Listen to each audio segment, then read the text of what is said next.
Hello, preschool families. This is Emily Bell, the Assistant Director at St. John's Preschool. Thank you for tuning in to our parent orientation video. We are sorry that we can't all be together in the gym this year, but we appreciate you tuning in to these slides that we have to show you so that we can get all the information before we start the year on Tuesday. We had a great open house and are looking forward to the year. Let's jump right in and start talking about our calendar and the schedule. All of our printouts of the calendar, handbook, and general information are online on our website. If you would like a hard copy, please let us know and we will put it in your child's book bag. On September 21st, we will start our specials like garden, yoga, and music. We are running until June this year. So a little bit longer of a year to compensate for our little bit of a later start based on following the Rock Hill School District calendar like we do as far as days that were closed and their schedule. Tuition is due the 10th of each month starting on October 10th because we did have a later start to our year in August with the payments.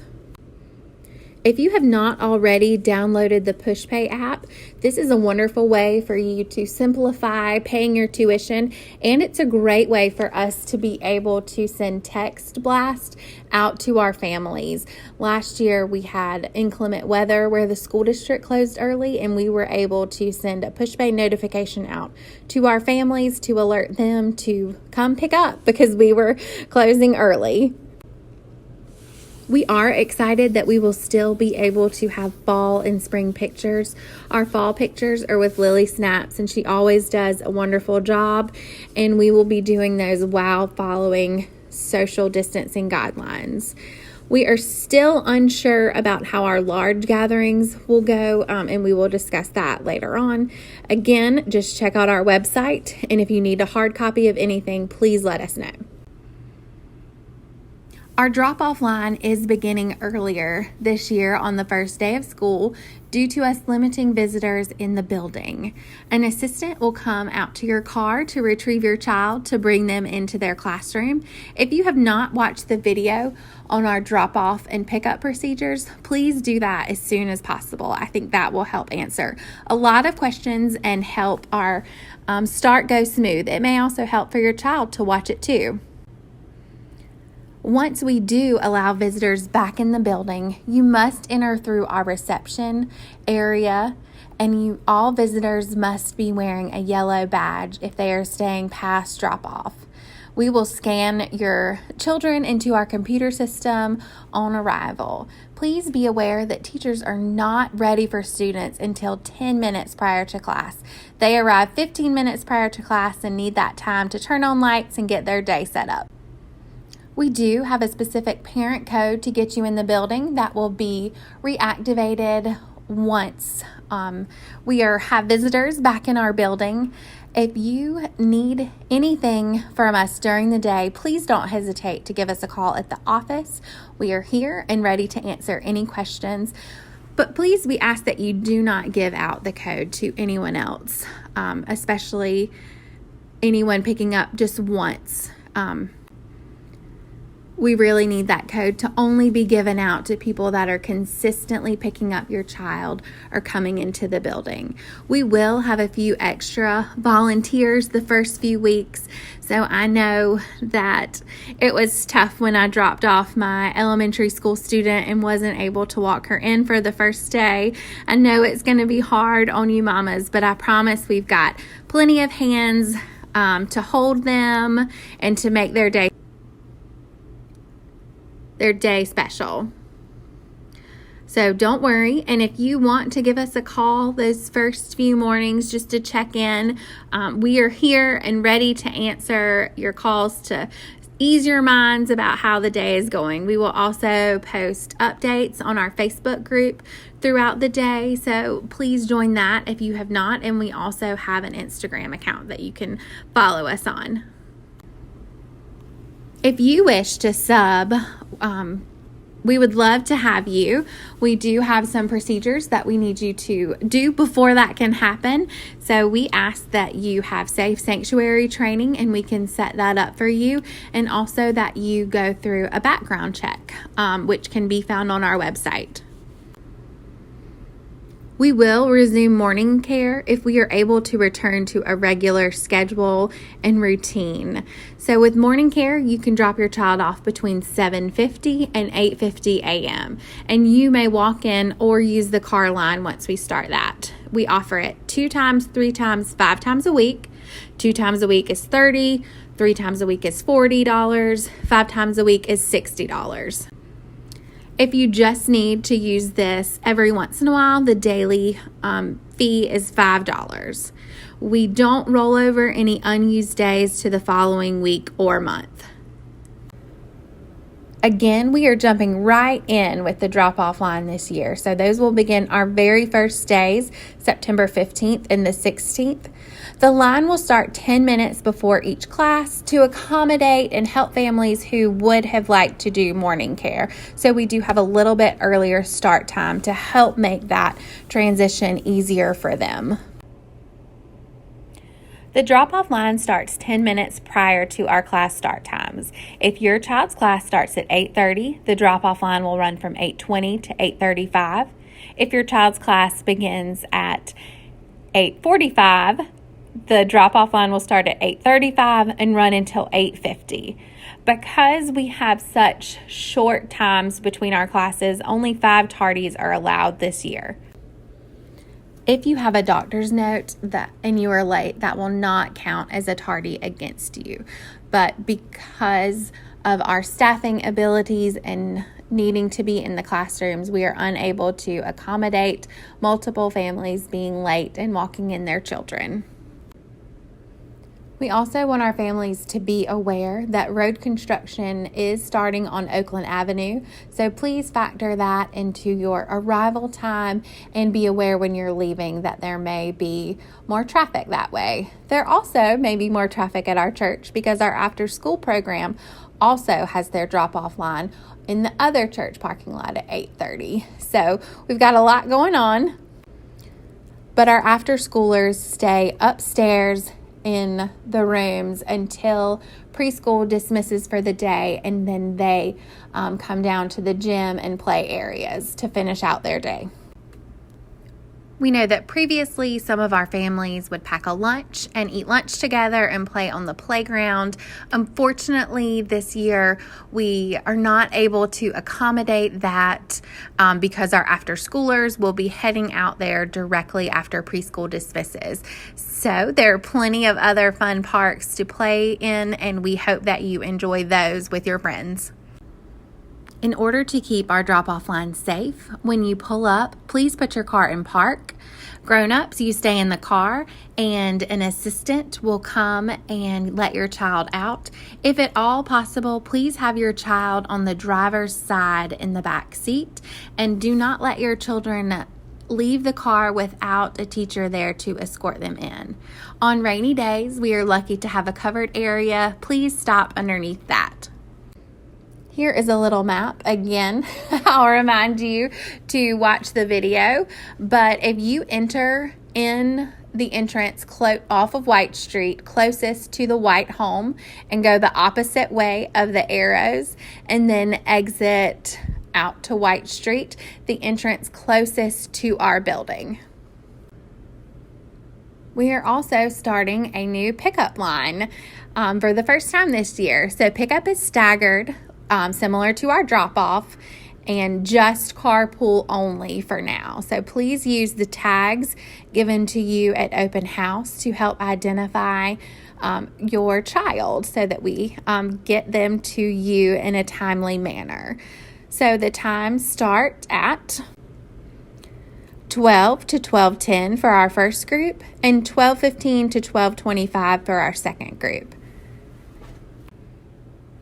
If you are a 12:15 pickup and you arrive to the church early, please don't get in line until around 12:12 or so, just to help the earlier group clear out. And we ask that if you do need to park and wait, that you park in the opposite parking lot from our preschool parking lot, because that can cause some congestion. It's a smaller parking lot, and we want to keep all of our families and children safe as we exit the school for the day. If you do not have your car line ticket with you, we will need you to pull to the front and show your ID while the teacher goes to check the emergency card to make sure that you are the approved person to pick up the child. So please make every effort to have the drop-off tag with you in the pickup line so that it can run smoothly and your child can get to you quickly to give you that end of the day hug. We know that unforeseen circumstances can arrive and you may be running late. Please make every effort to call the office to alert us if you are going to be running late.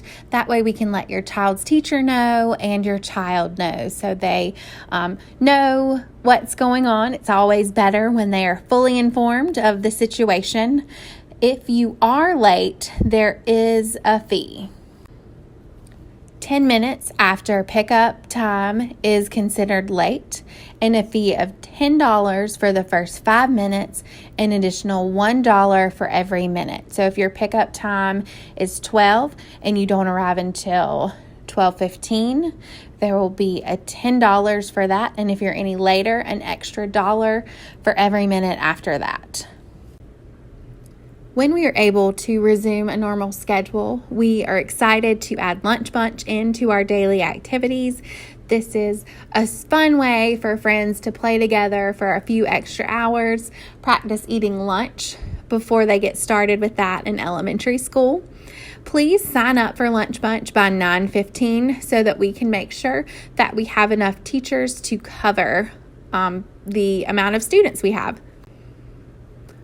Lunch Bunch is available Monday through Friday for all of our potty-trained children, and it is $9 per day. Children will be dismissed from the front office, playground, or the gym, and the same tardy policy applies. If you are 10 minutes late, a fee will be incurred. If you have not already faxed in or given the office your immunization records, please send those in as soon as possible. You can also get your doctor's office to fax those to us. Our fax number is 803-327-3119. We know that illnesses happen, and we need our families to be more cautious than ever this year about those.